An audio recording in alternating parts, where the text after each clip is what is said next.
Hello YouTube, this side Rahul Kumar. और आज हम बात करने वाले हैं स्कैनिंग फेज के बारे में। एथिकल हैकिंग के टर्म में, जैसे कि हमने लास्ट वीडियोस में हमने बात करी थी फुटप्रिंटिंग के बारे में, जहां पे हमने एक्टिवली और पैसिवली फुटप्रिंटिंग करके अपने विक्टिम, जो भी हमारा विक्टिम था, उसकी इंपॉर्टेंट इन्फॉर्मेशन हमने निकाली थी। तो अगर वो वाली वीडियोज़ आपने नहीं देखी तो ऊपर आई बटन पर लिंक है, आप फुटप्रिंटिंग की फुल सीरीज़ मैंने बना रखी है, तो वो वाली वीडियो देख सकते हैं। और आज हम बात करने वाले हैं स्कैनिंग की, यानी कि जो इन्फॉर्मेशन हमको फुटप्रिंटिंग से गेन हुई है, उस इन्फॉर्मेशन का इस्तेमाल करके हम कैसे और ज़्यादा इन्फॉर्मेशन गैदर कर सकते हैं अपने जो हमारा टारगेट है उसके बारे में। तो चलिए बिना किसी देरी के इस वीडियो को स्टार्ट करते हैं।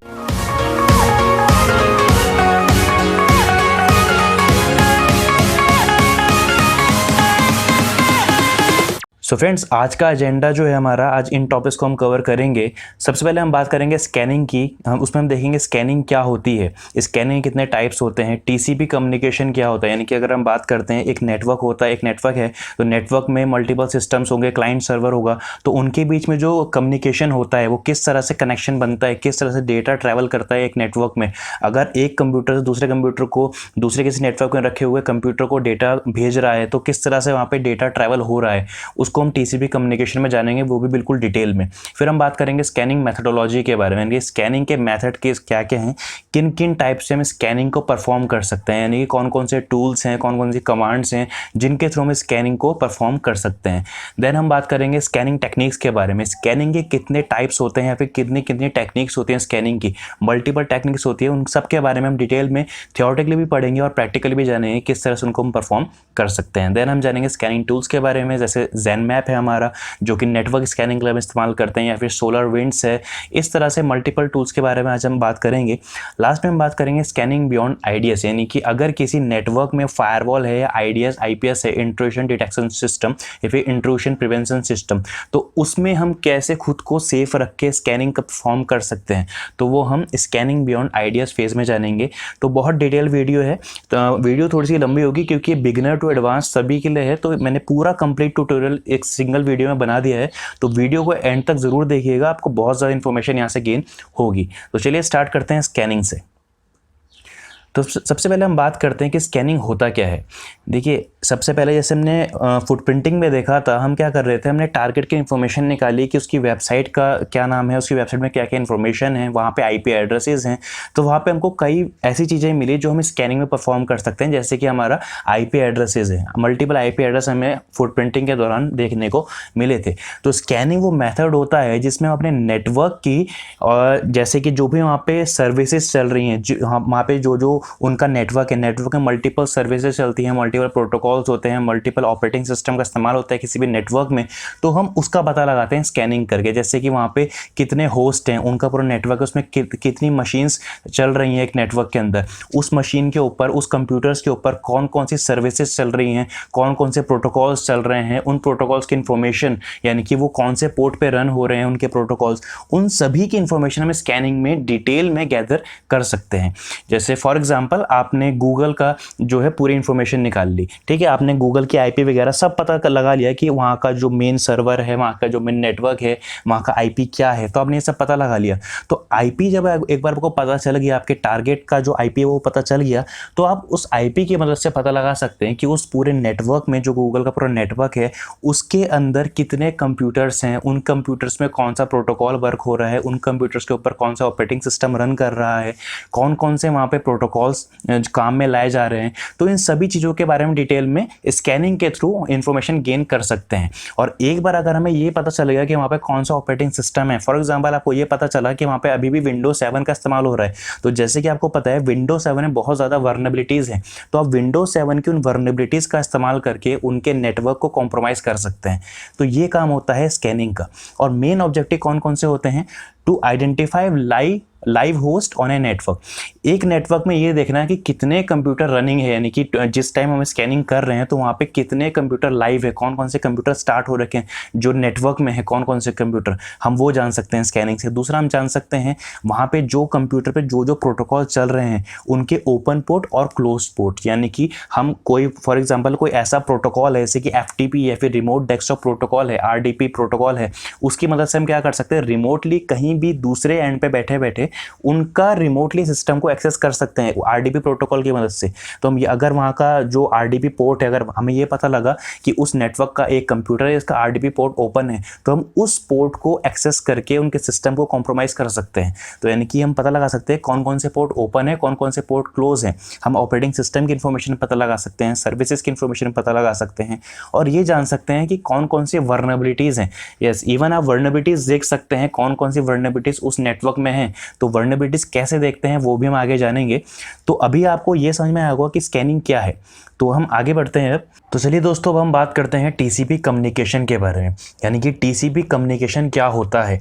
देखिए, जब भी हम कोई भी रिक्वेस्ट करते हैं क्लाइंट टू सर्वर, यानी कि अगर आप अपने कंप्यूटर या लैपटॉप से या गूगल को एक्सेस कर रहे हैं या फेसबुक को एक्सेस कर रहे हैं, तो वहाँ पे आप कोई ना कोई कनेक्शन बना रहे हैं क्लाइंट टू सर्वर के बीच में। तो वहाँ पे अगर आप एक सिक्योर कनेक्शन बना रहे हैं, आप HTTPS का कनेक्शन बना रहे हैं, HTTP जो भी आप कनेक्शन बना रहे हैं, तो वो एक कनेक्शन बनाने का काम जो करता है वो मेनली हमारे दो प्रोटोकॉल करते हैं। पहला होता है TCP और दूसरा होता है UDP। अब जितने भी आपके प्रोटोकॉल होते हैं, आपका HTTPS है, आपका STTP है, टेलनेट है, FTP है, DNS, DHCP, जितने भी नेटवर्क के प्रोटोकॉल हैं वो सभी TCP/IP सूट के अंदर आते हैं। अब देखिए, TCP एंड UDP के बारे में डिटेल में मैं आपको OSI मॉडल में बता चुका हूँ ट्रांसपोर्ट लेयर में। तो अगर आपने OSI मॉडल की मेरी वो वाली वीडियो नहीं देखी तो चैनल में ऊपर आई बटन पे मैंने लिंक दे दिया है, आप वहाँ से वाली वीडियो डिटेल में देख सकते हैं। तो अभी मैं यहाँ पे आपको TCP किस तरह से कनेक्शन बनाता है मैं वो आपको समझाऊंगा, और इसमें जो ट्रांसपोर्ट लेयर में जो बाकी फंक्शंस होते हैं वो मैं आपको नहीं बता पाऊंगा क्योंकि वीडियो बहुत ज़्यादा लंबी हो जाएगी। तो मैं यहाँ पे आपको बताऊंगा TCP कनेक्शन किस तरह से बनाता है, कनेक्शन एस्टेब्लिशमेंट कैसे करता है कोई भी डेटा को भेजने से पहले। ठीक है, तो अभी हम ये समझेंगे। तो देखिए, जो TCP एंड UDP दो प्रोटोकॉल है, TCP stand for transmission control protocol and UDP stand for user datagram protocol. दोनों ही प्रोटोकॉल काम में लाए जाते हैं डेटा को ट्रैवल कराने के लिए। अब सबसे पहले अगर हम बात करते हैं TCP की, तो जो TCP है वो एक कनेक्शन ओरिएंटेड प्रोटोकॉल है। कनेक्शन ओरिएंटेड मतलब ये कोई भी डेटा को ट्रैवल करने से पहले, अगर कोई भी डेटा आपको क्लाइंट मशीन से सर्वर मशीन में भेजनी है, यानी कि अपने कंप्यूटर से किसी दूसरे सर्वर पे या गूगल पे, फेसबुक पे आपने कोई डेटा एक्सेस करना है, तो वहाँ पे वो डेटा को भेजने से पहले कनेक्शन बनाता है, उसके बाद डेटा आगे फॉरवर्ड करता है।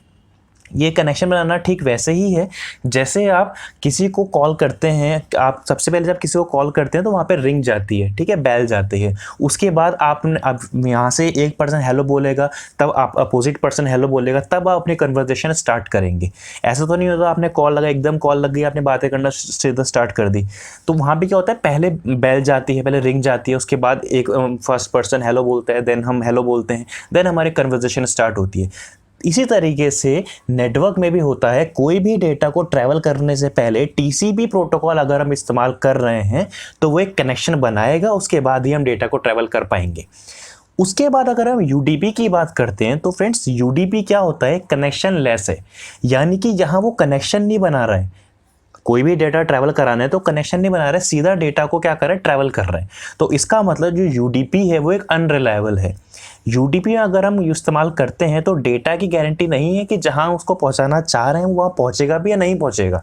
बट TCP में ये हमें इंश्योरिटी मिलती है कि जो भी data client machine server machine से एक्सेस कर रही है या सर्वर मशीन को भेज रही है वो वहां पे पहुंचेगा ही पहुंचेगा। तो ये आपको ब्रीफ ओवरव्यू समझ में आया TCP और UDP के बारे में। चलिए आगे बढ़ते हैं और ये जानते हैं कि TCP हैंडशेक क्या होता है। इसको हम 3-वे हैंडशेक भी बोलते हैं। हैंडशेक मतलब क्या हुआ, कोई भी डेटा ट्रैवल कराना जब हम चाहते हैं TCP के थ्रू, फिर कोई भी डेटा जब ट्रैवल होता है TCP के थ्रू, तो वहाँ पे ट्रैवल होने से पहले जो हम बात कर रहे हैं कनेक्शन बनता है। तो वो कनेक्शन बनता कैसे, अब हम इसमें ये जानते हैं। देखिए, आपके पास एक क्लाइंट मशीन है, आपके पास एक लैपटॉप है, कंप्यूटर है, जो भी है, और एक आपके पास सर्वर है। तो आप अपने लैपटॉप से सर्वर से कुछ डेटा एक्सचेंज करना चाहते हैं और कनेक्शन बनाना चाहते हैं। तो सबसे पहले क्या होता है, जो हमारी क्लाइंट मशीन होती है वो सर्वर मशीन को एक सिंक्रोनाइजेशन बिट भेजती है, यानी कि कनेक्शन बनाने से पहले एक सिंक बिट जाती है क्लाइंट से सर्वर के पास। अब वो बिट, अगर कनेक्शन बनाना है तो वो बिट क्या होगी, 1 होगी। अगर कनेक्शन नहीं बनाना तो वो बिट क्या होगी, 0 होगी। तो सर्वर समझ गया कि जो क्लाइंट है वो मुझसे कनेक्शन बनाना चाह रहा है, और सर्वर ने उसका रिप्लाई में क्या दिया, एक एक्नॉलेजमेंट बोला, भेजा उसने, और साथ में क्या भेजा, एक सिंक्रोनाइजेशन बिट उसने भी भेजी, यानी कि एक बिट इसने यहाँ से अपनी भेजी थी सिंक बिट, और एक बिट सर्वर ने अपनी भेजी। तो सिंक बिट का मतलब क्या हुआ, बेसिकली कनेक्शन बनाने से पहले सबसे पहला जो प्रोसेस होता है, सिंक बिट मतलब होता है कि हम आपसे कनेक्शन बनाना चाह रहे हैं। तो यहाँ से तो उसने बोला और सर्वर ने भी रिप्लाई कर दिया, ठीक है मैं भी आपसे कनेक्शन बनाना चाह रहा हूँ, तो उसने भी अपनी सिंक बिट भेज दिया और एक्नॉलेजमेंट नंबर भेज दिया। अब यहाँ पे एक बात आप हमेशा ध्यान रखना कि जो ये एक्नॉलेजमेंट नंबर भेजेगा वो इस सिंक बिट में +1 होगा। फॉर एग्जाम्पल, अगर इसने सिंक बिट जो थी, यानी कि जो इस सिंक बिट के साथ ही क्या भेजता है, एक सीक्वेंस नंबर भेजता है, जो भी क्लाइंट होगा वो सिंक बिट तो 1 भेज दी, ठीक है, थोड़ा सा कॉम्प्लिकेटेड आपको लगेगा अभी, लेकिन अभी मैं इसके ठीक बाद में आपको पूरा प्रैक्टिकल करके दिखाता हूँ। वायरशार्क में एक पैकेट को एनालाइज करके हम देखेंगे किस तरह से सिंक बिट है, सीक्वेंस नंबर क्या है, तो आपको बिल्कुल डिटेल में समझ में आ जाएगा। तो पैनिक होने की जरूरत नहीं है अगर आपको समझ में नहीं आ रहा है, आप बस 1-2 मिनट इसको ध्यान से सुनिए, और उसके बाद जब आप प्रैक्टिकल देखेंगे अभी तो आपको बिल्कुल सारे डाउट क्लियर हो जाएंगे। ओके, सो हम टॉपिक पे आते हैं। तो यहाँ पे क्या हुआ, क्लाइंट ने क्या करा, एक सिंक बिट भेजी थी जिसमें वैल्यू 1 थी, और एक साथ में एक सीक्वेंस नंबर भेजा था। तो जब भी कनेक्शन बनाना होता है तो क्लाइंट क्या भेजता, क्लाइंट क्या करता है, एक सिंक्रोनाइजेशन बिट भेजता है, एक एक्नॉलेजमेंट नंबर भेजता है और एक सीक्वेंस नंबर भेजता है। अब जो भी इसने सीक्वेंस नंबर भेजा, लेट सपोज इसने सीक्वेंस नंबर x भेजा, तो सर्वर रिप्लाई में क्या करेगा, एक्नॉलेजमेंट जो भेजेगा उसमें इसके सीक्वेंस नंबर में +1 करके भेजेगा, यानी कि इसने x भेजा तो उसने क्या करा, एक्नॉलेजमेंट नंबर में +1 करके भेज दिया। फॉर एग्जाम्पल, अगर यहाँ पे सीक्वेंस नंबर 1 भेजता तो ये एक्नॉलेजमेंट नंबर में क्या भेजता, 2 भेज देता है। इसका मतलब क्या है कि जो आपने मुझे सीक्वेंस नंबर भेजा है यानी कि वो मुझे मिल गया। अब जैसे क्लाइंट ने यहाँ पे 1 भेजा तो क्लाइंट क्या एज्यूम करेगा कि जो मुझे रिप्लाई मिलेगा एक्नॉलेजमेंट नंबर का वो 2 होगा। तो इसी तरीके से जब जो सर्वर है वो यहाँ से इसने x देखा, इसने क्या करा, +1 करके इसको भेज दिया। अब जब इसने देखा कि मेरे सीक्वेंस नंबर में +1 हो क्या है, इसका मतलब क्या है, इसने मेरी रिक्वेस्ट को एक्सेप्ट कर लिया है। अब एक्नॉलेजमेंट के भेजने के साथ साथ सर्वर भी क्या करेगा, अपना एक सीक्वेंस नंबर भेजेगा, किसके पास, क्लाइंट के पास, कंफर्म करने के लिए कि उसको मेरा सीक्वेंस नंबर मिला है नहीं मिला। अब सेम प्रोसेस यहाँ पे क्या होगा, थर्ड प्रोसेस क्या होगा, क्लाइंट क्या करेगा, जो एक्नॉलेजमेंट नंबर यहाँ से क्लाइंट भी भेजेगा। अब एक्नॉलेजमेंट नंबर मैंने क्या बताया, +1 होता है, वही बताया मैंने। अब इसका सीक्वेंस नंबर क्या था, y था। अब यहाँ क्या करा इसने, इसके सीक्वेंस नंबर में +1 करके इसको भेज दिया, और जो साथ में सीक्वेंस नंबर क्या होगा, इसका x+1, यानी कि जो इसका एक्नॉलेजमेंट नंबर सर्वर ने भेजा था और इसी ने सेम नंबर सर्वर को वापस भेज दिया। तो इससे इसको क्या पता चलेगा, क्लाइंट सर्वर को क्या पता चलेगा कि हाँ भाई हमारे आपस में तालमेल हो गया है, हमारे आपस में अंडरस्टैंडिंग हो गई है, अब हम डेटा सेंड करना स्टार्ट कर सकते हैं। तो इसको बोलते हैं 3-वे हैंडशेक। चलिए थोड़ा सा सम अप करते हैं। 3-वे हैंडशेक कौन सा प्रोसेस होता है, सबसे पहले क्लाइंट जो होता है सर्वर को एक सिंक बिट भेजता है, सिंक बिट के सर्वर के पास, सर्वर ने रिप्लाई दिया सिंक बिट प्लस एक्नॉलेजमेंट, यानी कि जो सेकंड रिप्लाई आता है सर्वर की तरफ से होता है सिंक और एक्नॉलेजमेंट, और थर्ड रिप्लाई आता है एक्नॉलेजमेंट।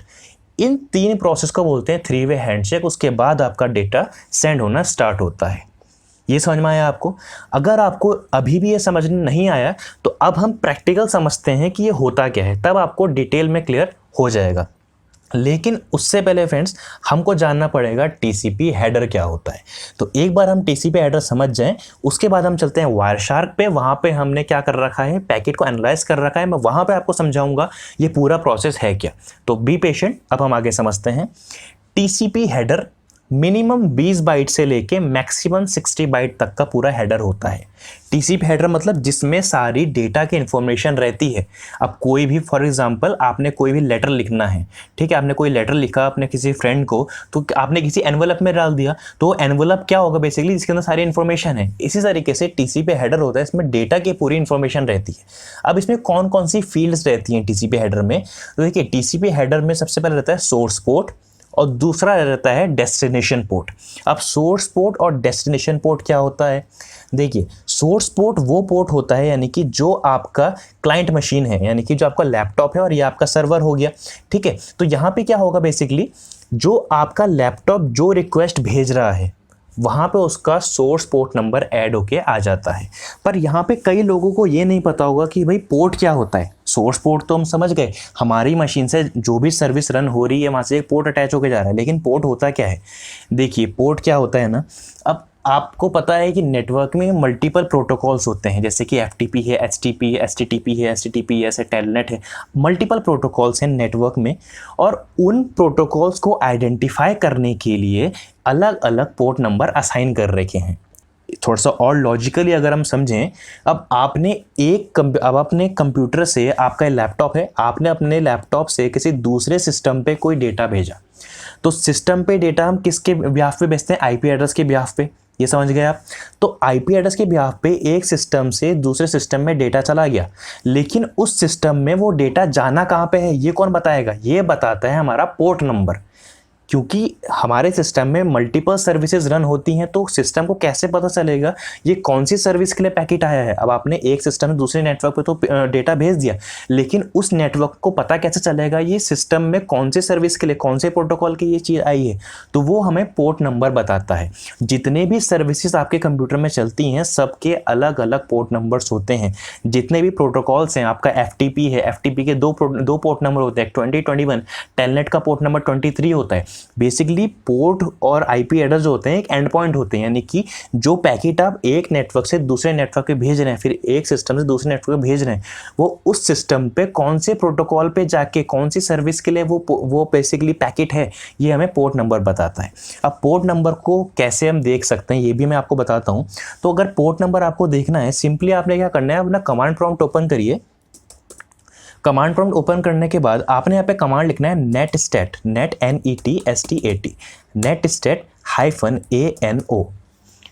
-ANO और एंटर मारेंगे तो यहाँ पे आप देखेंगे हमारे पास मल्टीपल क्या हो गए हैं, मल्टीपल पोर्ट नंबर्स हमारे पे यहाँ पे देखने को। स्क्रॉल डाउन ऊपर चलते हैं तो यहाँ पे प्रोटो मतलब प्रोटोकॉल, यानी कि कौन सा प्रोटोकॉल इस्तेमाल, ये TCP का प्रोटोकॉल इस्तेमाल कर रहा है। लोकल एड्रेस मतलब हमारी मशीन से जो एड्रेस जा रहे हैं, ठीक है। फॉरेन एड्रेस मतलब जिससे हम कम्युनिकेट कर रहे हैं।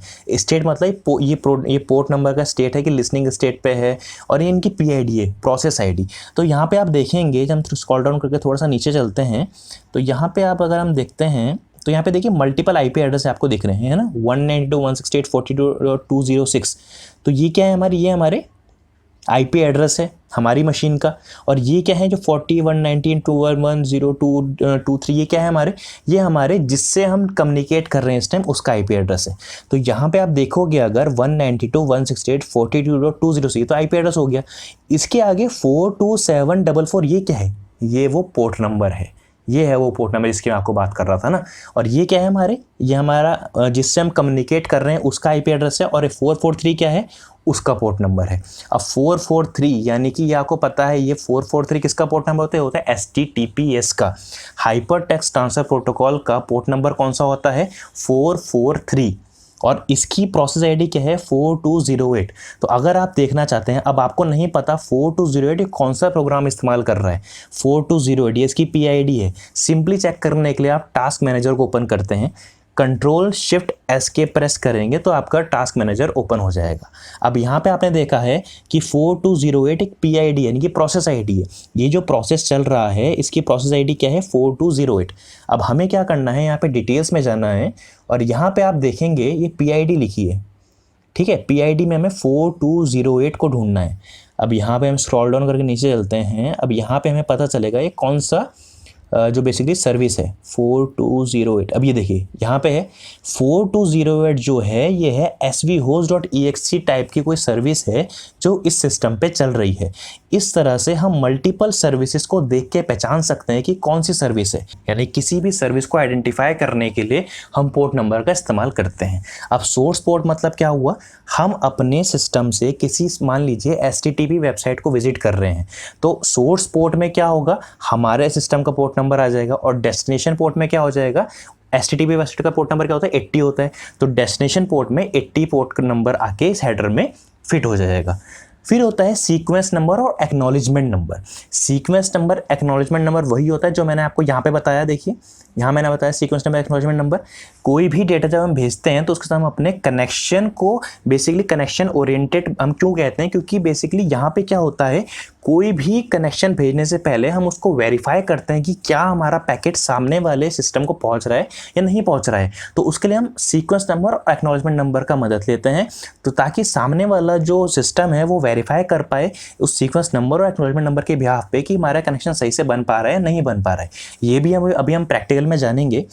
उसके बाद आता है data offset. Data offset basically TCP header length होता है। ये लेंथ ये बताता है कि यहाँ से जो टीसीपी हेडर है यहाँ पे डेटा कहाँ से स्टार्ट हो रहा है। ठीक है, अब डेटा हेडसेट में ऑफसेट में क्या फील्ड होती है, यहाँ बेसिकली 4 बाइट का ये फील्ड होता है टीसीपी हेडर फील्ड। ये बताता है कि जो डेटा है इस टीसीपी हेडर में पूरा डेटा होगा ना, तो वो डेटा कहाँ से स्टार्ट हो रहा है, वो डेटा ऑफसेट बताता है। ये होता है रिजर्व्ड, यानी कि रिजर्व्ड बिट होता है फ्यूचर यूज़ के लिए, इसको हम छेड़ते नहीं है, रिजर्व्ड बिट होता है। और यहाँ पे जो आप देख रहे हैं अर्ज है, एक् है, पुश है, रिसेट है, सिन है, फिनिश है, ये क्या है, टीसीपी फ्लैग्स, इसको कहते हैं टीसीपी फ्लैग्स। अब अर्ज मतलब क्या होता है, अर्जेंट। अर्जेंट मतलब क्या होता है, अगर आप कोई भी डेटा भेज रहे हैं, ठीक है, और आपको अपने डेटा में कोई ऐसा डेटा है जो आपको हाई प्रायोरिटी पे चाहिए, जिसका आपको बेसिकली सेंडिंग रिसीविंग जो काम है आपका, वो आप चाहते हैं कि ये हाई प्रायोरिटी पे काम हो, तो आप किसको करेंगे, आप उसको उसमें जो अर्ज बिट है, यानी कि जो अर्जेंट बिट है उसको 1 करके भेज देंगे। ठीक है, तो अर्ज बिट मतलब क्या हुआ, जो भी डेटा आप भेज रहे हैं अगर आप उसको हाई प्रायोरिटी पे फॉरवर्ड करना चाहते हैं, यानी कि जो उसका बेसिकली पूरा प्रोसेस हो वो हाई प्रायोरिटी पे फास्टली पूरा प्रोसेस हो, तो वहाँ पे अर्ज बिट क्या होता है, 1 हो जाता है। दूसरा है एक्नॉलेजमेंट बिट। अब जैसे कि मैंने आपको बताया था, कोई भी कनेक्शन जब बनता है, ठीक है, तो सबसे पहले क्या है, सिंक बिट जाता है। तो सिंक बिट जैसे यहाँ पे आपको दिख रहा है, सिंक बिट यहाँ पे 1 होके जाएगी, और रिप्लाई में जब सर्वर क्लाइंट को रिप्लाई देगा तो एक्नॉलेजमेंट बिट क्या हो जाएगी, 1 हो जाएगी। वो उसको एक्नॉलेज करता है कि जो आपने मुझे पैकेट भेजा था मुझे मिल गया, तो यहाँ पे एक्नॉलेजमेंट बिट क्या हो जाएगी, 1 हो जाएगी। फिर होता है पुश। ये पुश फील्ड क्या होती है, मान लीजिए आप कोई भी डेटा भेज रहे हैं, ठीक है, अब आपने यहाँ से कोई डेटा सर्वर के पास भेज रहे हैं, तो मल्टीपल डेटा आपका यहाँ पे जा रहा है, पर उस डेटा में आपका एक डेटा ऐसा है जो आप चाहते हैं कि इसको आप आगे फॉरवर्ड करना चाहते हैं, तो आप सर्वर को ये बताते हैं कि जो ये वाला डेटा है, फॉर एग्जांपल आपने एक डेटा भेजा जिसमें पुश फील्ड आपने 1 कर रखी है। अब एक बात का आपको उसमें हमेशा ध्यान रखना है कि यहाँ पे जो अर्ज, एक्, पुश, रीसेट है, ये जब भी आप इस्तेमाल करते हैं तो इनकी वैल्यू 1 हो जाती है। ठीक है, ये आपको समझ में आया। तो जब आप पुश फील्ड जब 1 होगी तो सर्वर क्या समझेगा कि ये जो डेटा आ रहा है ये मुझे अपने बफर मेमोरी में स्टोर नहीं करना है, ये मुझे आगे फॉरवर्ड करना है। बाय डिफ़ॉल्ट बफर मेमोरी देखिए क्या होता है ना, जो टेम्पररी डेटा सर्वर अपनी टेम्पररी मेमोरी में स्टोर करता है, ठीक है, उसको बफर मेमोरी बोलते हैं। तो जब सर्वर देखेगा किसी पैकेट में जो पुश वैल्यू है वो 1 है, वो क्या करेगा, उसको स्टोर नहीं करेगा, सीधा आगे फॉरवर्ड करेगा। ठीक है, इसको ये होता है पुश। RST मतलब रीसेट। जब क्लाइंट सर्वर से जो कनेक्शन होता है वो रीसेट करना चाहता है, उसको हम RST 1 करके भेजते हैं। देन सिंक मैंने आपको बता दिया, कोई भी कनेक्शन बनाने से पहले हम सिंक बिट को 1 करके भेजते हैं। लास्ट है फिनिश। फिनिश क्या होता है, फिनिश होता है जब क्लाइंट सर्वर से अपना कनेक्शन बंद करना चाहता है, कनेक्शन टर्मिनेट करना चाहता है, कनेक्शन को फिनिश करना चाहता है, तब वो फिन बिट को 1 करके भेजता है। तो यानी कि ये समझ जाता है कि अगर फिन बिट 1 आई है तो उसका मतलब क्या है, ये कनेक्शन बंद करना चाहता है। वो क्या करता है, फिर कनेक्शन को बंद करने का प्रोसेस स्टार्ट कर देता है। फिर आता है दोस्तों विंडो। अब विंडो क्या होता है, विंडो फील्ड होता है विंडो साइज, यानी कि अगर कोई भी डेटा सेंडर टू रिसीवर कोई भी डेटा भेज रहा है, यानी कि अगर सेंडर है ये सर्वर के पास कोई भी कनेक्शन बनाने के लिए कोई भी डेटा कोई भी अपना हेडर भेज रहा है, तो बेसिकली उसमें वो क्या करेगा, अपने विंडो का साइज़ बता देगा कि भाई मेरी विंडो का साइज़ इतना है, तो इस साइज से ज़्यादा का डेटा मुझे मत भेजना। फॉर एग्जाम्पल ये बताएगा कि भाई मेरी विंडो का साइज़ जो है वो 10,000 KB है, तो तुम 10,000 KB से ज़्यादा मेरे पास डेटा मत भेजना, वरना यहाँ पे क्या होगा, जो डेटा है वो लॉस्ट हो जाएगा। तो उसके डेटा कंज्यूमिंग की जो साइज़ है वो क्या है, 10,000 KB है, पर उसने भेज दिया 20,000 KB। तो ये विंडो साइज़ बताता है कि मेरा मैक्सिमम डेटा साइज़ कितना है। ये समझ में आया आपको। उसके बाद आता है चेकसम। चेकसम फील्ड हम इस्तेमाल करते हैं एरर कंट्रोल के लिए। अब कोई भी डेटा जब क्लाइंट टू सर्वर पहुंच रहा है तो वहाँ पे अगर हम टीसीपी की बात करते हैं तो टीसीपी एरर कंट्रोल करता है। तो यहाँ पे क्या होता है, ये अपने रैंडमली जनरेटेड एक चेकसम वैल्यू इसके अंदर ला के भेजता है, और जब वो डेटा सर्वर के पास पहुँचता है तो सर्वर भी वहाँ से क्या अपने एंड से एक चेकसम वैल्यू कैलकुलेट करता है। तो अगर यहाँ की चेकसम वैल्यू इस चेकसम वैल्यू से मैच करती है तो उसका हमारा डेटा सही है। अगर वो चेकसम वैल्यू वहाँ पे मैच नहीं करती तो यहाँ पे क्या करेगा, उसको रिक्वेस्ट बोलेगा कि भाई ये वाला डेटा दोबारा भेजो, इस डेटा में कोई दिक्कत है। ये समझ में आपको, ये होता है चेकसम। अब एक होता है अर्जेंट पॉइंटर। अब अर्जेंट पॉइंटर का केस वही है, अगर हमने बात करी थी अर्ज यानी कि जो अर्जेंट है, अगर यहाँ किसी भी डेटा फील्ड में अर्जेंट पॉइंटर 1 होके आ रहा है, इसका मतलब ये डेटा अर्जेंट है। तो अर्जेंट पॉइंटर ये बताता है कि जो अर्जेंट डेटा है वो कहाँ से स्टार्ट हो रहा है, अर्जेंट पॉइंटर वो बताता है। उसके बाद आता है ऑप्शंस। अब ऑप्शंस वाली जो फील्ड है यहाँ पे वो क्या बताता है कि मेरा मैक्सिमम जो बेसिकली हम बात करते हैं ना, हमने विंडो की बात करी, वो बताता है कि मेरा मैक्सिमम विंडो साइज़ कितना है, 10,000 KB है। लेकिन यहाँ पे वो क्या बोलेगा, जो सर्वर है वो इसको एक साथ तो 10,000 KB अगर भेज दिया तो एक साथ 10,000 KB वो क्या बोलेगा, वो कंज्यूम नहीं कर सकता। तो ऑप्शंस फील्ड में वो क्या करके बताएगा, वो बोलेगा भाई 10,000 KB मुझे एक साथ मत भेजो, मुझे क्या करो तुम 1000 KB के 10 पैकेट भेज दो। तो यानी कि ऑप्शन फील्ड में वो क्या बताता है कि भाई मेरा जो मिनिमम जो मेरा सेगमेंट का साइज़ है वो इतना है, तो इतने सेगमेंट में मुझे पैकेट को भेज सकते हो। ठीक है, फिर आता है डेटा, जहां पे आपका डेटा स्टोर होता है। ये आपको समझ में, ये होता है टीसीपी हेडर। अब हम जानते हैं जो भी हमने पढ़ा, ये सोर्स है, पोर्ट है, डेस्टिनेशन पोर्ट है, एक्नॉलेजमेंट नंबर है, सीक्वेंस नंबर, ये होता क्या है। कई लोगों को अभी समझ में नहीं आया होगा, तो प्लीज़ आप थोड़ा सा पेशेंट रखिए। अब हम समझते हैं कि ये होता क्या है। ठीक है, यहाँ से आपको बिल्कुल क्लियर हो जाएगा। तो चलिए अब हम अपने काली लाइनक्स मशीन पे चलता हूँ। वहाँ पे मैंने वायरशार्क में एक पैकेट एनालाइज करा है टेलनेट का, तो मैं वहाँ पे आपको समझाता हूँ कि किस तरह से इस पूरा प्रोसेस होता है। तो फ्रेंड्स यहाँ पे आप देख रहे हैं ये मेरा वायरशार्क टूल है। वायरशार्क टूल क्या है हम आगे बात करेंगे। तो यहाँ पे मैंने आपको बताया है किस तरह से एक पैकेट जब टीसीपी कनेक्शन बनाता है तो वहाँ पे किस तरह से जो होता है, ये जो सोर्स पोर्ट है, डेस्टिनेशन पोर्ट है, सीक्वेंस नंबर है, इनका गेम प्ले होता है। ठीक है, अब यहाँ पे आप देखेंगे कि यहाँ पे जो ये 192.168.230.138 है, ये मेरी मशीन का आईपी है, और 192.168.230.135 है ये मेरी दूसरी मशीन है, यानी कि जिससे मैं कम्युनिकेट करना चाह रहा हूँ, ये उसका आईपी है। तो यानी कि सबसे पहले क्या होता है हमारा, जब एक मशीन दूसरी मशीन से टीसीपी प्रोटोकॉल का इस्तेमाल करके कम्युनिकेट करना चाहती है तो यहाँ पे क्या होता है, सिंक बिट जाती है। अब देखिए यहाँ पे आपको दिख रहा है, यहाँ पे सिंक बिट है। सबसे पहले क्या करा, क्लाइंट ने सर्वर को क्या करा, एक सिंक बिट भेजी। ठीक है, और उसके बाद रिप्लाई में 135 वाली मशीन है, उसने 138 वाली मशीन को रिप्लाई दिया किससे, सिंक बिट और एक्नॉलेजमेंट बिट से।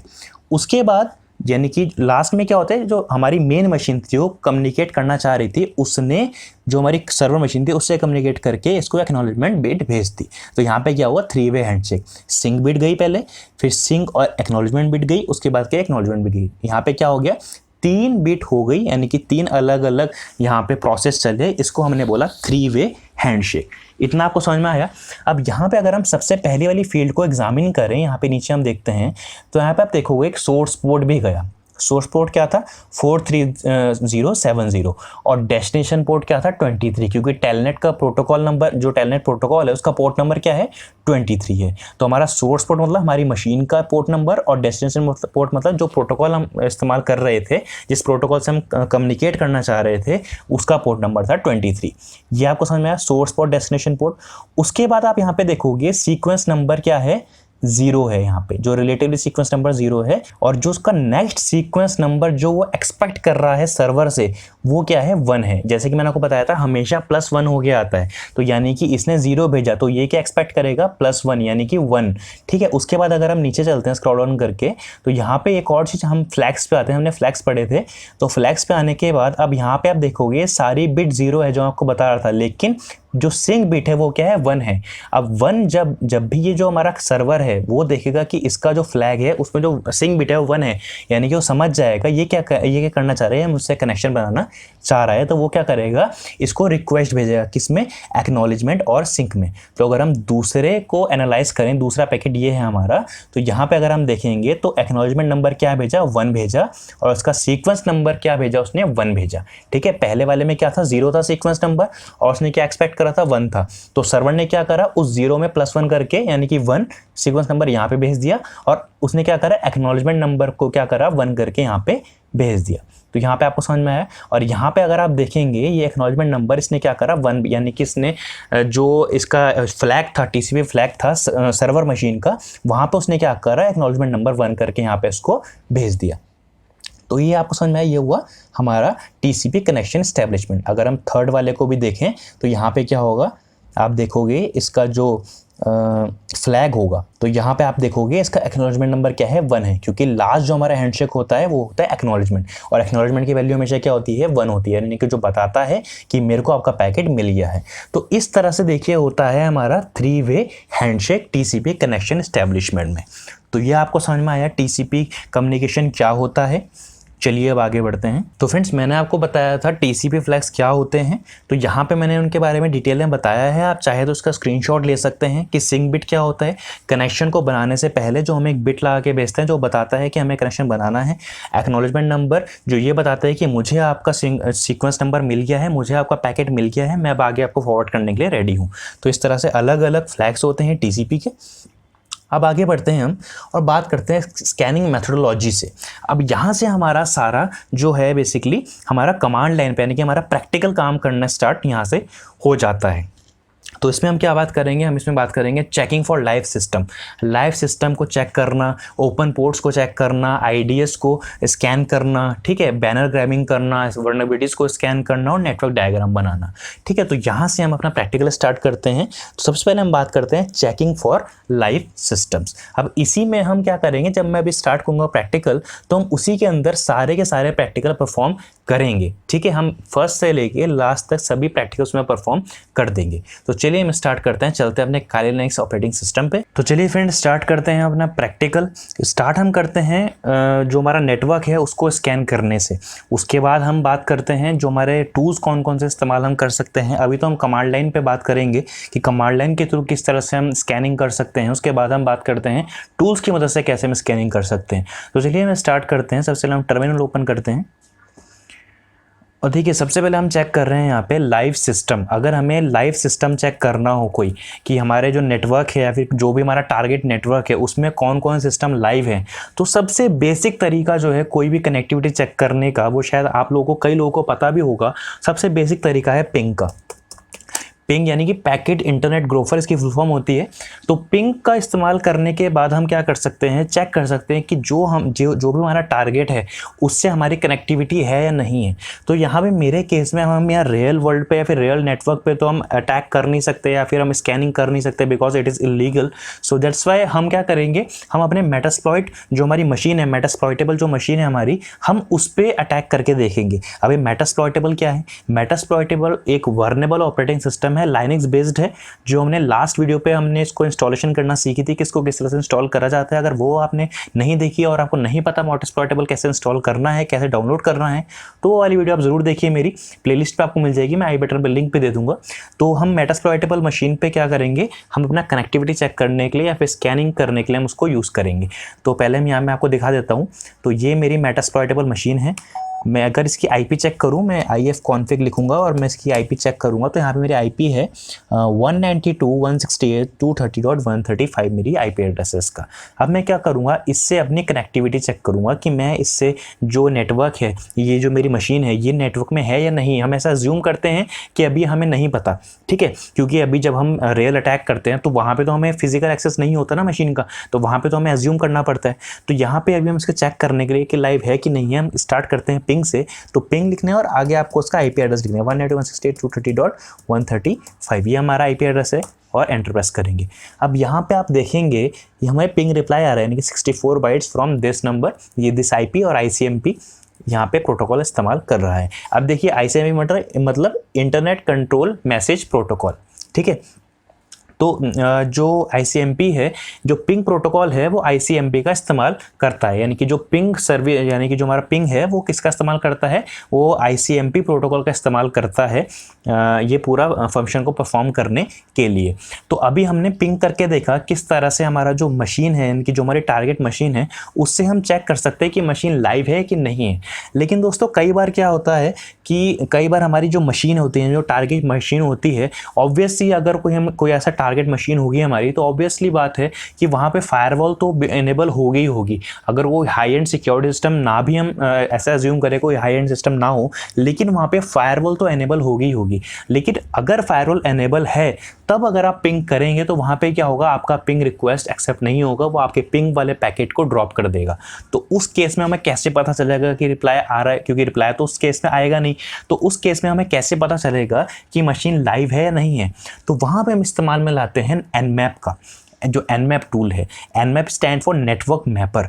Nmap बहुत पावरफुल टूल है और बहुत ज़्यादा इस्तेमाल होने वाला टूल है हैकिंग के वर्ल्ड में, या फिर एथिकल हैकिंग की अगर हम बात करते हो, Nmap बहुत ज़्यादा इस्तेमाल होता है। तो आज हम उसी Nmap में क्या करेंगे, काम करेंगे। तो स्टार्ट करते हैं हम Nmap की बेसिक स्कैन से। तो सिंपली जो Nmap टूल है उसको इस्तेमाल आप करेंगे, आपने सिंपल लिखना है Nmap आपने यहाँ पे लिखना है। अब Nmap के बहुत ज़्यादा पैरामीटर्स हैं, बहुत ज़्यादा स्विचेस हैं, मल्टीपल यूज़ के लिए हम Nmap का इस्तेमाल कर सकते हैं। तो अगर आपने नहीं, आप कभी ऐसा हुआ आप कमांड भूल गए Nmap की, तो कैसे आप देख सकते हैं, आपने हाइफन हेल्प टाइप करना है और एंटर प्रेस करना है। तो यहाँ पे आप देखोगे कि Nmap के बहुत सारे कमांड हैं। आप यहाँ पे कोई भी जो भी जिस पर्पज़ के लिए भी Nmap का इस्तेमाल कर रहे हो, तो वहाँ पे आप क्या कर सकते हो, इन स्विचेस का इस्तेमाल करके Nmap को उसके संग और एडवांस तरीके से सर्च कर सकते हो, स्कैन कर सकते हो। अब देखिए जैसे यहाँ पे SL है, तो अगर आपको लिस्ट स्कैन करना हो, यानी कि कोई लिस्ट है आपके पास, उस लिस्ट में मल्टीपल IP एड्रेसेस रखे हुए हैं, अगर आपको वो स्कैन करना हो तो आप इसका इस्तेमाल कर सकते हैं। देखिए इस तरह से क्या है, मल्टीपल यहाँ पे आपको देखने को मिल जाता है। तो हम स्टार्ट करते हैं Nmap से।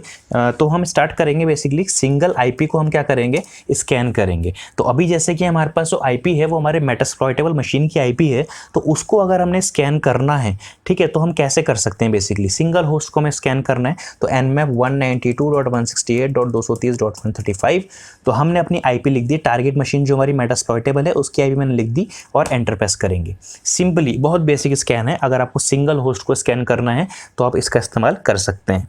अब यहाँ पे क्या करेगा, जो हमारी टारगेट मशीन है, जो हमारी विक्टिम की, जो हमारा विक्टिम है, उसकी मशीन को स्कैन करके हमें रिजल्ट बताएगा कि वहाँ पे कौन कौन से, बेसिकली अब Nmap से बहुत सारी चीज़ें पता लगा सकते हैं, जैसे कि अभी आपको यहाँ पे सामने रिजल्ट में दिख रहा है।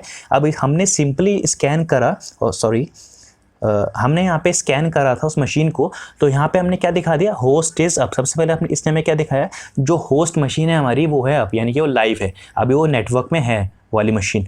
और उसके बाद हम इसने हमें क्या दिखाया, उसका पोर्ट नंबर, यानी कि वो कौन कौन से पोर्ट हैं वहाँ पे, उनका स्टेट क्या है, वो पोर्ट ओपन है या क्लोज हैं, उनकी कौन कौन सी सर्विसेज वहाँ पे चल रही हैं बेसिकली, ठीक है ना। सबसे पहले हम स्टार्ट करते हैं एग्जामिन करना। सबसे पहला पोर्ट हमें इसने दिया 21 पोर्ट, जो कि TCP का पोर्ट है। 21 पोर्ट होता है हमारा FTP का। तो स्टेट क्या है, ओपन है, यानी कि ये पोर्ट क्या है, ओपन है। सर्विस क्या है, FTP है, ठीक है। इस तरह से 22 पोर्ट SSH का होता है, 23 पोर्ट टेलनेट का होता है।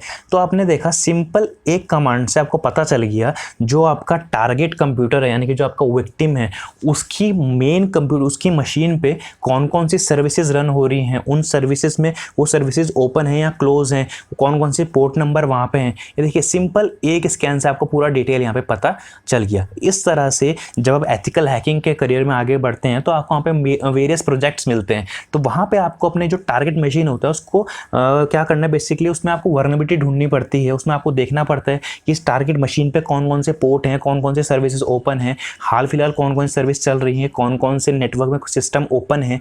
तो ये सब चीज़ें हम Nmap की मदद से क्या कर सकते हैं, देख सकते हैं। अब देखिए अगर आप मल्टीपल होस्ट आपको क्या करना है, स्कैन करना है। अब देखिए फॉर एग्जांपल आपने अगर एक या दो जितने भी आपने IP एड्रेस स्कैन करने हैं, आपने क्या करना है, Nmap लिखना है 192.168.230.0।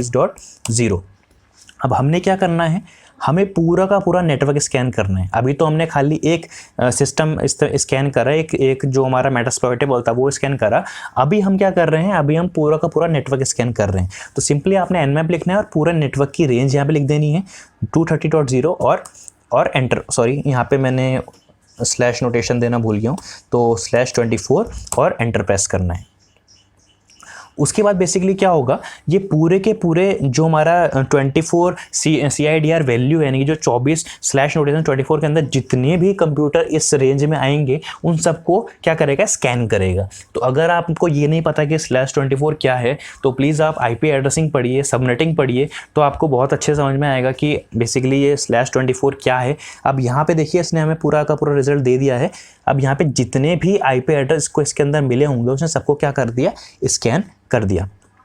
अब यहाँ पे देखिए इसने इतने सारे पोर्ट को क्या कर दिया, स्कैन कर दिया। अब इसको क्योंकि अभी हमारे पास सिर्फ एक ही मशीन लाइव है, तो उसने क्या करा है, सिर्फ उसी का हमें क्या दिया है, जो बेसिकली रिजल्ट है वो शो करा है। अब यहाँ पे देखिए 230.2 ये कौन सा है, ये जो मेरी मेन मशीन है ये उसका IP है। अब यहाँ पे क्या दिखा रहा है, होस्ट इज अप, और यहाँ पे क्या दिखा रहा है, जो 53 पोर्ट नंबर है वो ओपन है, यानी कि जो मेरी मेन मशीन है उसका 53 पोर्ट नंबर क्या है, ओपन है। और ये 230 और 135 है, ये हमारा मेटास्प्लॉइटेबल का मशीन है।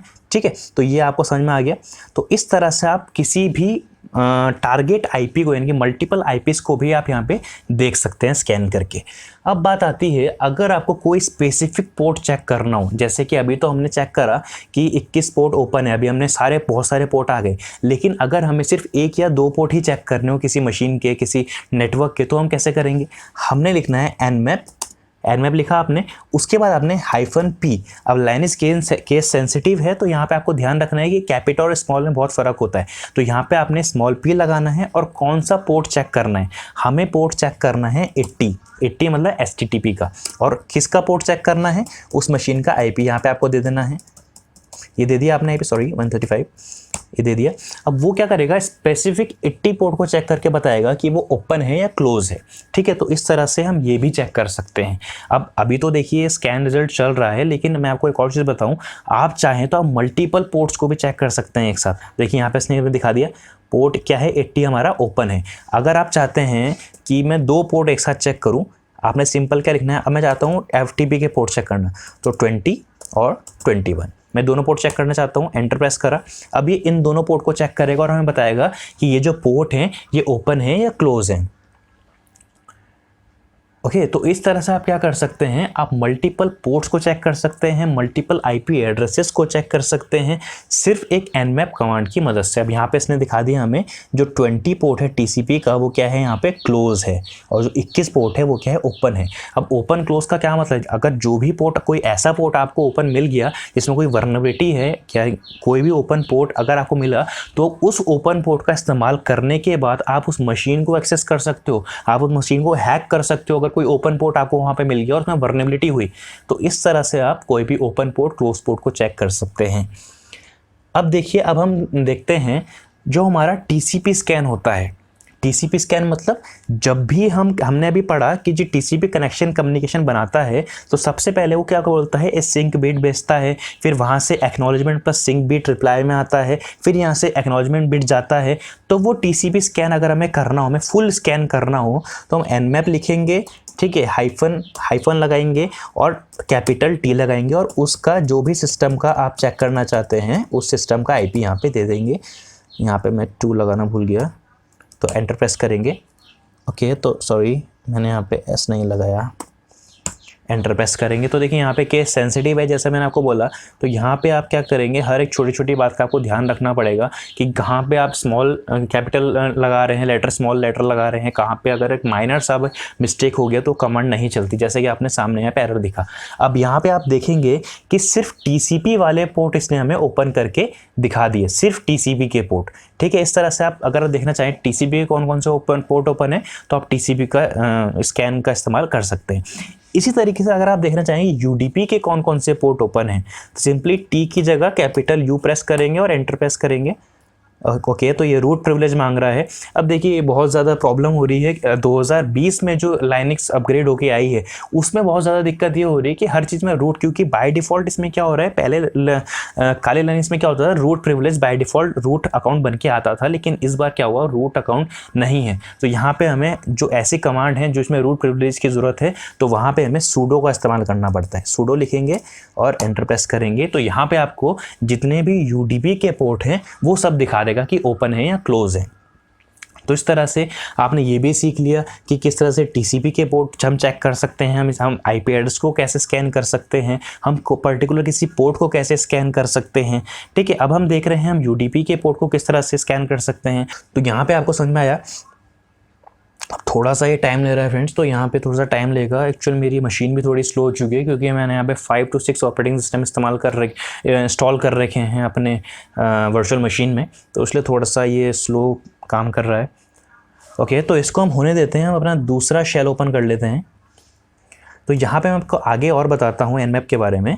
तो और आगे हम क्या देख सकते हैं, देखिए अगर आपको कोई पर्टिकुलर वर्जन देख रहा हो कि आपकी जो बेसिकली आपकी जो टारगेट मशीन है उस पर जो सर्विस चल रही है उनका वर्जन कौन कौन सा है, कौन सी वर्जन पे चल रहे हैं, तो उसके लिए हम कमांड्स लाते हैं nmap-s कैपिटल V और हमारा जो टारगेट है उसका IP हम यहाँ पे लिखेंगे 230.135 और एंटर।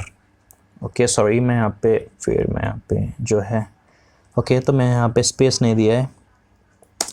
ओके, एंटर प्रेस करेंगे तो यहाँ पे क्या होगा, बेसिकली जो हमारी सर्विसेज चल रही होंगी, हमारी जो टारगेट मशीन में सर्विस, उनका वर्जन, यानी कि अगर आपको कोई ऐसी सर्विस मिल गई जिसमें वर्नेबिलिटी है, आपको वर्जन पता चल गया और आपने गूगल पे जाके चेक करा, जो हमने गूगल हैकिंग डेटाबेस देखा था उसमें आपने चेक करा कि इस वर्जन में तो वर्नेबिलिटीज़ हैं, तो आपने क्या करा, वहाँ से भी उसको एक्सप्लॉइट कर सकते हैं। ठीक है, तो अभी हम यहाँ चेक करते हैं हमारा यूडीपी स्कैन फिनिश हुआ है नहीं हुआ। नो, अभी हमारा फिनिश स्कैन नहीं हुआ है। ओके, तो यहाँ पे देखिए अभी इसने हमें पूरा वर्जन भी दिखा दिया।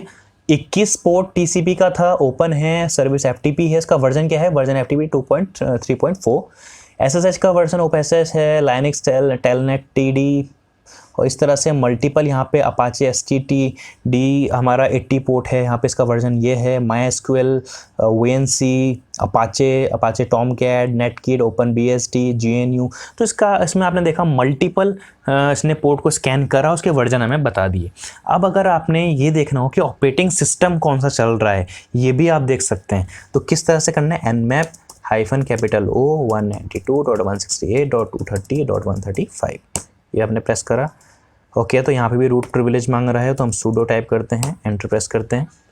अब कोई भी आपने टारगेट ऑपरेटिंग सिस्टम वहाँ पे पता लगाना होगा कि कौन सा ऑपरेटिंग सिस्टम चल रहा है, तभी तो आप अटैक कर पाएंगे, क्योंकि उसकी वर्नेबिलिटीज़ आप ढूंढेंगे कि उस ऑपरेटिंग सिस्टम में कौन सी वर्नेबिलिटीज़ हैं। तो एक बार अगर आपको पता चल गई है कि इस ऑर्गेनाइजेशन में ये वाले ऑपरेटिंग सिस्टम चल रहे हैं, तो आप इजीली वहाँ पे वर्नेबिलिटी ढूंढ सकते हैं। अब इसने यहाँ पे क्या करें, बेसिकली यहाँ पे स्कैन परफॉर्म कंप्लीट हो चुका है। हम थोड़ा सा इसको नीचे करता हूँ मैं। ओके, तो थोड़ा सा सिस्टम जो है, ओके, तो देखिए यहाँ पे दिखा दिया है इसने, मैक एड्रेस दिखा दिया हमें जो कि VMware का है। लाइनक्स देखिए, क्योंकि हमारा मेटास्प्लॉइटेबल हमने इंस्टॉल कर रखा है, टारगेट मशीन हमारा मेटास्प्लॉइटेबल है, तो उसने क्या दिखा दिया हमें, लाइनक्स है। ओएस कौन सा है, लाइनक्स है। कर्नल का वर्जन तक दिखा दिया इसने हमें। ठीक है, और नेटवर्क डिस्टेंस यानी कितनी दूर है वो हमसे, 1 हॉप दूर है। 1 हॉप मतलब होस्ट ऑफ द पॉइंट। ठीक है, तो इस तरह से आप देख सकते हैं ओएस डिटेल्स कि कौन से जो हमारा आपका टारगेट है उसमें कौन सा ऑपरेटिंग सिस्टम रन कर रहा है। तो ये आपको समझ में आया। लास्ट हम बात करते हैं एग्रेसिव स्कैन की, जिसमें आपको वर्जन देखने की ज़रूरत नहीं है, अलग से ऑपरेटिंग सिस्टम की देखने की ज़रूरत नहीं है। आप सिर्फ एक कमांड चलाएंगे जिसमें आपको सारे फंक्शन मिल जाएंगे, वो है nmap-A और अपने टारगेट मशीन का IP। ओके, एंटर प्रेस करेंगे। जब तक हम देखते हैं यूडीपी हमारा कंप्लीट हुआ नहीं हुआ। ओके है, अभी तक कंप्लीट नहीं हुआ है, बहुत स्लो है। ओके फ्रेंड्स, तो यहाँ पे ये मतलब एग्रेसिव स्कैन होता है, एग्रेसिवली स्कैन करता है। तो यहाँ पे हम देख रहे हैं ये हमें सभी चीज़ें का जो बेसिकली आप बोलते हैं एक सम अप करके दे देगा। इसमें हमारा ऑपरेटिंग सिस्टम की इन्फॉर्मेशन होगी, हमारा वर्जन की इन्फॉर्मेशन होगी। थोड़ा सा टाइम लेगा क्योंकि एग्रेसिव स्कैनर बहुत ज़्यादा इन्फॉर्मेशन ये वहाँ से गैदर करके हमको देगा। तो यहाँ तक हमने देखा है nmap की वेरियस कमांड्स। अब nmap के ऊपर अगर आपको डिटेल में और ज़्यादा वीडियो चाहिए, यानी कि एक वीडियो बिल्कुल डिटेल में इसमें फुल एडवांस ट्यूटोरियल में आपको बताऊं, तो प्लीज़ कमेंट में ज़रूर लिखिए, मैं आपको ज़रूर उस वीडियो ला के दूंगा। और साथ ही साथ कोई ऐसा टॉपिक जो आपको समझ में नहीं आया उसका भी कमेंट लिखिए, मैं स्पेसिफिकली उस टॉपिक के ऊपर डिटेल में इन डेप्थ वीडियो ला के दूंगा आपको। तो देखिए यहाँ पे हमारा एग्रेसिव स्कैन कंप्लीट हो चुका है। अब यहाँ पे एग्रेसिवली जो हमने स्कैन करा है, अब देखिए कितनी ज़्यादा इन्फॉर्मेशन इसने हमें ला के दी है। इसने हमें दे दिया है स्टार्ट कर होस्ट इज़ अप, इसमें बता दे होस्ट अप है, पोर्ट नंबर इसका 21 वाला ओपन है, वर्जन ये है, और हमने इसने ला के दे दिया है लॉग्ड इन एज FTP, और हमें क्या क्या दिया है चलिए देखते हैं। और अगर हम देखें तो यहाँ में इसने और इन्फॉर्मेशन की यूज़र 1, सर्वर जो metasploitable.lan, हमें इसने हमें नाम दे दिया है उसका, ठीक है। इस तरह से होस्ट स्क्रिप्ट रिजल्ट है हमारे पास यहाँ पे, 139 पोर्ट ओपन है इसका, सांबा SMDB। तो देखिए इसने हमें कितना एग्रेसिवली स्कैन करके देखा, और ये इन्फॉर्मेशन बहुत ज़्यादा हमको यूज़फुल हो सकती है जब अगर हमें हैकर पर्सपेक्टिव से देखें। अभी शायद आपको नहीं लगा और कि ये इन्फॉर्मेशन क्या यूज़फुल है, लेकिन अगर आप एक हैकर्स पर्सपेक्टिव से बात करते हैं तो इन्फॉर्मेशन बहुत ज़्यादा यूज़फुल है। तो इस तरह से हमने देखा कि कैसे हम Nmap को एक एग्रेसिवली स्कैन कर सकते हैं, यानी कि हम इतनी ज़्यादा इन्फॉर्मेशन निकाल सकते हैं सिर्फ एक IP के बिहाफ से। तो एक IP भी बहुत ज़्यादा नुकसान कर सकती है। अगर कोई टारगेट का IP मिल गया तो आप बहुत ज़्यादा उसका नुकसान कर सकते हैं। पर यहाँ पे हम एथिकल हैकिंग की बात कर रहे हैं, तो अगर आपको एक IP मिला तो ये आपके लिए बेनिफिशियल है, क्योंकि अपनी कंपनी को, जिस ऑर्गेनाइजेशन से आप जुड़े हैं, आप उसको बता सकते हैं उनमें क्या क्या वर्नबिलिटीज़ हैं। तो अभी तक देखिए हमारा सब कुछ हो गया, लेकिन अभी तक हमारे UDP का स्कैन कंप्लीट नहीं हुआ है। चलिए इसको होने देते हैं, अब हम आगे बढ़ते हैं। ओके फ्रेंड्स, तो हमने यहाँ तक देख लिया है कि हमारे स्कैनिंग किस तरह से हो जाती है। अब हम बात करते हैं स्कैनिंग के टाइप्स की। अब अलग अलग टाइप्स होते हैं हमारे स्कैनिंग की। सबसे पहले हम बात करते हैं TCP कनेक्ट। TCP स्कैन यानी कि जो अभी हमने करा था, इसमें फुल 3-वे हैंडशेक होता है। पहले सिंक होता है, सिंक एक्नॉलेजमेंट होता है, फिर देन हाँ पे एक्नॉलेजमेंट होता है। तो यहाँ पे हमने बात करा था Nmap-ST की ये कमांड से आके हम फुल TCP स्कैन कर सकते हैं, जहाँ पे हमारा पूरा 3-वे हैंडशेक होने के बाद हमें इन्फॉर्मेशन मिलती है कि पोर्ट ओपन है या क्लोज है। फिर हम बात करते हैं स्टील्थ स्कैन। स्टील्थ स्कैन का इस्तेमाल हम कब करते हैं? देखिए स्टील्थ स्कैन का इस्तेमाल हम तब करते हैं अगर हमें कोई IPS IDS है या कोई फायरवॉल है उसको बाईपास करना हो। बाईपास क्यों कर रहे हैं? क्योंकि जो IPS डिवाइसेस होती हैं, जो सिक्योरिटी डिवाइसेस होती हैं हमारी नेटवर्क में, वो डिटेक्ट कर लेती है कि कोई ये IP हमें स्कैन करने की कोशिश कर रही है, तो वो उसको डिटेक्ट कर लेगा। क्योंकि जो TCP कनेक्ट का अगर आप इस्तेमाल करते हैं स्कैन का, तो वहाँ पे जो तीसरा पैकेट जाता है एक्नॉलेजमेंट का, जो फाइनल पैकेट होता है, अब जैसे ही वो फाइनल पैकेट जाएगा सर्वर के पास, वो डिटेक्ट कर लेगा कि ये तो मुझसे कनेक्शन बनाने की कोशिश कर रहा है, तो वहाँ पे उसको पकड़ लेता है वो। लेकिन स्टील्थ स्कैन करके हम उसको बाईपास कर सकते हैं। कैसे करते हैं इसको? Nmap-s और S। इसमें होता क्या है बेसिकली, जब भी आप स्टील्थ स्कैन परफॉर्म करते हैं तो स्टार्टिंग के 2 पैकेट तो जाते हैं, यानी कि फर्स्ट हमारे पास सिंक पैकेट जाएगा, वहाँ से रिप्लाई में एक्नॉलेजमेंट प्लस सिंक पैकेट आएगा। लेकिन जो तीसरा पैकेट जाना होगा एक्नॉलेजमेंट का, वो नहीं जाएगा, उसकी जगह क्या RST पैकेट जाएगा, जो कि रीसेट पैकेट चल जाता है। वहाँ पे कनेक्शन आपका रीसेट हो जाता है। तो हम स्टील्थ स्कैन करने के बाद क्या कर सकते हैं? बाईपास कर सकते हैं। तीसरा है inverse TCP flag scanning. Inverse TCP flag scanning वो स्कैनिंग होती है जहाँ पे या तो हम TCP फ्लैग भेजते हैं, जिसको हम XMS स्कैन बोलते हैं। जब हम TCP फ्लैग स्कैनिंग में अगर हम कोई फ्लैग इस्तेमाल करके भेज रहे हैं, यानी कि जो हमारा अर्जेंट फ्लैग होता है, या फिर अगर हमारा बात करते हैं हमारा फिनिश फ्लैग होता है, इन फ्लैग्स को लगा के जब हम स्कैनिंग करते हैं तो वो इन्वर्स TCP फ्लैग स्कैनिंग में आता है और उसको XMS स्कैन बोलते हैं। लेकिन अगर हम किसी TCP स्कैन कर रहे हैं, उसमें कोई भी पैकेट नहीं लगा के भेज रहे हैं, सिर्फ एक ब्लैंक स्कैनिंग कर रहे हैं, उसको हम नल स्कैन बोलते हैं। एक्सएमएस स्कैन जिसमें मैंने आपको बताया, आपके अर्ज आता है, आपका फिनिश आता है, जिसमें आपके फ्लैग्स आते हैं TCP के, वो हमारा एक्सएमएस स्कैन होता है। फिर आता है एक्नॉलेजमेंट फ्लैग प्रॉब स्कैन।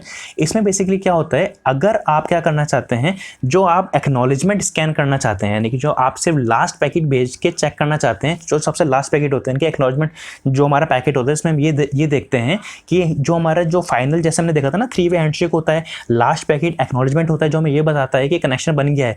तो एक्नॉलेजमेंट फ्लैग में हम सिर्फ एक्नॉलेजमेंट पैकेट भेजते हैं अपने विक्टिम के ऊपर। तो वो कैसे हम कर सकते हैं, Nmap-S और F, ये इस्तेमाल करके आप सिर्फ एक्नॉलेजमेंट फ्लैग को इस्तेमाल कर सकते हैं। फिर आता है आइडल IP-ID हेडर स्कैन। ये स्कैन हम परफॉर्म करते हैं एक ज़ॉम्बी कंप्यूटर की मदद से। अब देखिए, मान लीजिए एक आपका फायरवॉल है और एक आप सिस्टम है और वहाँ पे कुछ भी ID IPS है, तो आप नहीं चाहते आप जब उस सिक्योरिटी डिवाइस को स्कैन करें तो वो आपका IP उठा ले, यानी कि अगर आपका IP पता चल गया तो आपके ऊपर तो केस हो सकता है। तो वहाँ पे क्या होता है, एक ज़ॉम्बी कंप्यूटर का इस्तेमाल करा जाता है। ज़ॉम्बी कंप्यूटर क्या होता है, वो कंप्यूटर जिसको हैकर ने पहले से ही हैक कर रखा होता है, तो वो उस कंप्यूटर के बिहाफ पे जो आपका टारगेट है उसको स्कैन करवाता है, तो उसको ideal IP ID header scan कहते हैं। अगर इसके बारे में डिटेल में वीडियो चाहिए तो प्लीज़ कमेंट में लिखिए, मैं आपको ज़रूर बताऊंगा डिटेल में इन डेप्थ। यूडीपी स्कैन, जैसे हम टीसीपी स्कैन करते हैं इस तरह से हम यूडीपी स्कैन परफॉर्म कर सकते हैं। तो ये होते हैं स्कैनिंग के टाइप्स। अब हम बात करते हैं passive OS fingerprinting and banner grabbing की। अब passive OS fingerprinting and banner grabbing अगर हम बात करें तो यहाँ पे आप क्या कर सकते हैं, जैसे हमने एक्टिव फुटप्रिंटिंग देखी कि किस तरह से हम पता लगा सकते हैं कि कैसे हम जो है हमारा ऑपरेटिंग सिस्टम कौन सा है। हम एनमैप के थ्रू पता लगा रहे थे, -o का इस्तेमाल करिए कौन सा ऑपरेटिंग सिस्टम है, लेकिन हम पैसिवली भी पता लगा सकते हैं। तो यहाँ पे आप पैसिवली कैसे पता लगाएंगे, जब हम किसी को पिंग करते हैं तो वहाँ से हमें रिप्लाई में एक इको मैसेज मिलता है, तो उस इको मैसेज को एग्जामिन करने के बाद भी हम पता लगा सकते हैं। जैसे कि अगर आप लाइनक्स को पिंग करेंगे तो वहाँ से जो TTL वैल्यू होगी वो 64 आएगी। तो अगर आपने देखा 64 वैल्यू TTL वैल्यू, इसका मतलब वो क्या है, लाइनक्स है। इस तरह से अगर हमने विंडोज़ को पिंग करेंगे तो वहाँ पे जो TTL वैल्यू होगी, टाइम टू वैल्यू होगी, वो 2128 आएगी। तो यानी कि वो क्या होगा, विंडोज़ है। इस तरह से इसको राउटर का 255 है। अब आपको शायद समझ में नहीं आ रहा हो तो चलिए प्रैक्टिकल समझाता हूँ। तो अगर हम जैसे मैं CMD ओपन करता हूँ यहाँ पे और मैंने यहाँ पे लिखा पिंग, और मैं अभी अपने मेटास्प्लॉइटेबल जो मशीन है हमारी, जो लाइनक्स मशीन है, उसको पिंग करता हूँ, 135 लिखा। अब यहाँ पे आप देखेंगे जो TTL वैल्यू वो क्या आ रही है, 64 आ रही है। अब 64 आ रही है यानी कि 64 कौन सी मशीन होती है, वो तो लाइनक्स होती है, यानी कि हमें पता चल गया वो क्या है, लाइनक्स है। अब इस तरह से अगर मैं अपनी विंडोज़ को पिंग करूँ, पिंग, मेरा होस्ट मशीन का IP एड्रेस क्या है मैं उसको चेक कर लेता हूँ।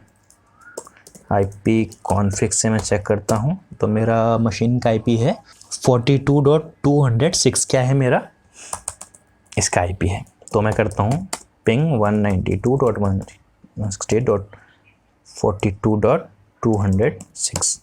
अब यहाँ पे आप देखोगे TTL वैल्यू कितनी है, 128 है, यानी कि 128 किस में आ रहा है, ये तो विंडोज़ की है। तो हमें इस तरह से पता लगा सकते हैं कि जो हमारा टारगेट मशीन है वहाँ पे कौन सा ऑपरेटिंग सिस्टम इस्तेमाल हो रहा है। अब यहाँ पे देखिए अलग अलग विंडोज़ के अलग अलग वर्जन हैं।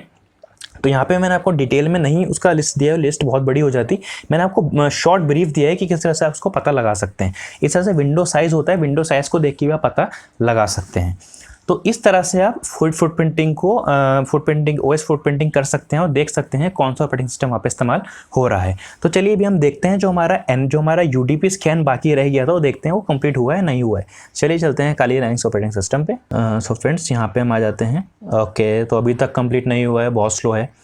ओके, तो फ्रेंड्स मैं एक चीज़ और आपको बता दूं, एनमैप जो हमने पढ़ा अभी, अब एनमैप में स्क्रिप्ट्स भी होती हैं, ठीक है। स्क्रिप्ट्स कैसी होती हैं, यानी कि अब एनमैप में अगर आपको वर्नेबिलिटीज़, किसी भी सर्विस की वर्नेबिलिटीज़ ढूंढनी है तो वो कैसे करेंगे, तो बाय डिफ़ॉल्ट जब भी आप एनमैप इंस्टॉल करते हैं तो वहाँ पे आपको मल्टीपल स्क्रिप्ट्स मिलती हैं जो कि वर्नेबिलिटी एनालिसिस के लिए, यानी कि वर्नेबिलिटीज़ ढूंढने के लिए हम बहुत ज़्यादा इस्तेमाल में लाई जाती हैं। तो वो स्क्रिप्ट्स होती कहाँ पर, मैं आपको दिखा देता हूँ।